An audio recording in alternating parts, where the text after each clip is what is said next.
Over 80% of weighted acres just voted yes to a $56 million flood capture project. Let's get into it. You're listening to the Sigma Weekly, your 10-minute briefing on everything happening in California groundwater, brought to you by water1.ai. I'm your AI host. Let's get into it. There's a federal letter that landed last week, and it could reshape a $3 billion cost share fight. Stay with me. First up, McMullin Area GSA just held a Proposition 218 Special Benefit Assessment election, and it passed in a landslide. 80% of weighted acres voted yes, against 20% no. About 200 valid ballots came back, representing roughly 77,000 acres. That's a clear mandate to fund a $56 million flood capture expansion project. Here's why it matters. McMullin's current facility recharged about 18,000 acre-feet on roughly 750 acres during the 2023 flood year. Staff said the expanded version could have captured over 120,000 acre-feet that same year. The board moves to implementation actions at an adjourned meeting on June 11th.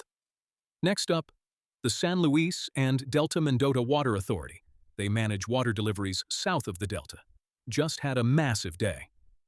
Authority staff reported that Reclamation has announced 3 aging infrastructure awards, $112 million for Delta-Mendota Canal subsidence correction, $53 million for O'Neill transformer replacement, and $11 million for an O'Neill unit rehab.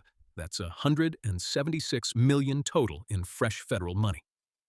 The board then approved a $37.5 million construction agreement with Kiewit to raise the canal liner from milepost 3.5 to 7.2, the first big subsidence fix.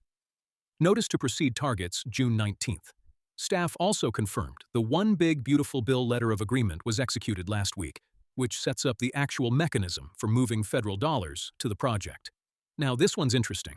White Wolf Subbasin GSA sharpened its rules around land subsidence, specifically along the California Aqueduct. The board adopted a maximum subsidence rate of about 1/10 of a foot per year basin-wide, and a stricter half of that along the aqueduct. They also added an even tighter cumulative limit at certain aqueduct mileposts, where freeboard is constrained. And here's the other half of the story. DWR confirmed there are no interconnected surface waters in the basin, which means White Wolf can drop those sustainability criteria entirely. That's a real regulatory simplification.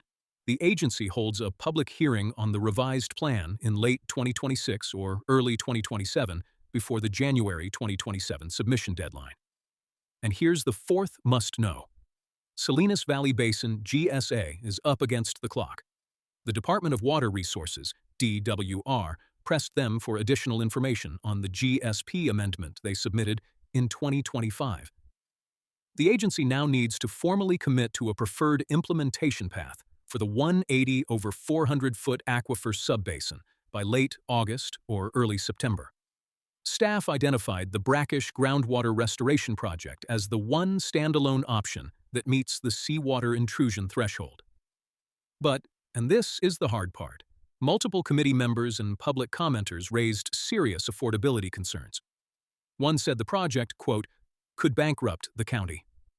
Staff noted the agency can still adjust course later under Sigma's adaptive management framework.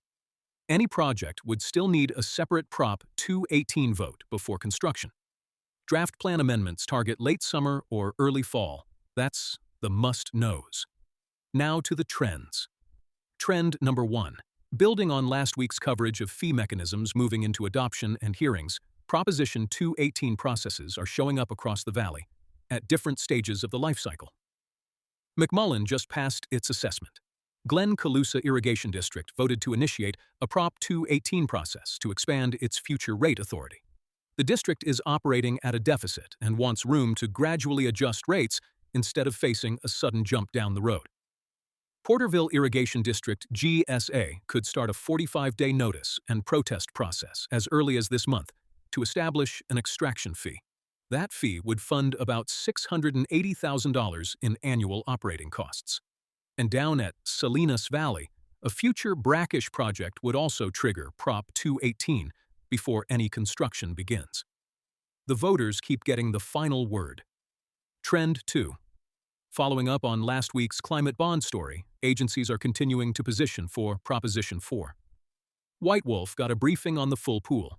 $386 million for sustainable groundwater management work, split roughly evenly between implementation projects and conjunctive use or recharge. No cost share required. Oakdale Irrigation District flagged an adjacent tranche of around $320 million for groundwater management projects, and it's coordinating with other Modesto subbasin members to position Paulsell Phase 2 and the Van Leer expansion as candidates. Over at Northern Delta-Mendota Region Management Committee, staff reported a separate grant application underway that could cover up to half of the subbasin's model calibration costs.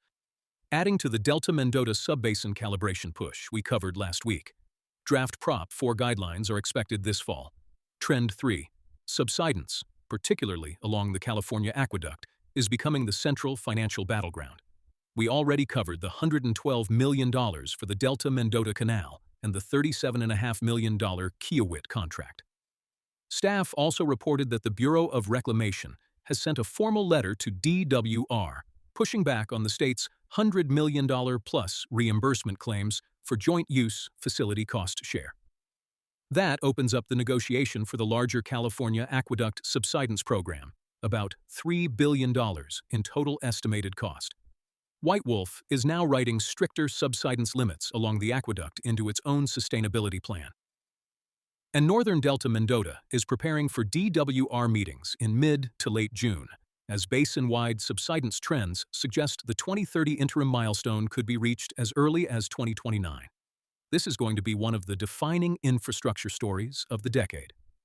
Trend 4. Federal grant money is flowing, but the paperwork is slower than the cash.